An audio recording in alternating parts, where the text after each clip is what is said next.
శ్రావణం మొదలైన కాంచెల్లి మస్తు లగ్గాలైతున్నాయి. లగ్గం ఎక్కడైతది? పిల్ల ఇంటికానో పిల్లగాని ఇంటికానో అవుతుంది, లేకుంటే ఫంక్షన్ హాల్లో అవుతుంది. చుట్టాలందరూ అక్కడికి పోతారు. కానీ ఎక్కడన్నా పిల్లగాడు చుట్టాల ఇంటికి పోయి లగ్గం చేసుకుంటారా? చేసుకోరు కదా. కానీ ఇగో ఈ రాసంటిదే అయింది. ఎగిలి వారంగానే లేసి ఎగిరితం మీద మీటింగ్ పెట్టినా ఎదుటోళ్ళు నవ్వే కథ అయింది రేవంత్ సార్కు. ఢిల్లీ పోయి ఫాస్కాన్ కంపెనీ చైర్మన్ యాంగ్ లియోను కలిసిండు. కంపెనీని ఇంకా పెంచుతామని జల్దీనే హైదరాబాద్కి వస్తామని చెప్పిండట. ఇక్కడ దాకా మంచిగానే ఉన్నది కానీ రేవంత్ సారును కలిసిన జర్రసేపటికే అదే పెద్ద మనిషి విమానం పట్టుకొని కర్ణాటక పోయిండు. అక్కడ కర్ణాటక ముఖ్యమంత్రి సిద్ధరామయ్య సార్ను కలిసిండు.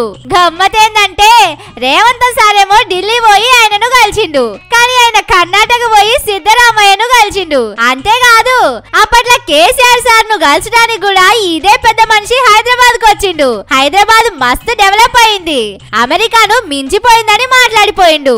ఇప్పుడేమో ఆయనను కలిసడానికి రేవంత్ సార్ ఢిల్లీ దాకా వాయే.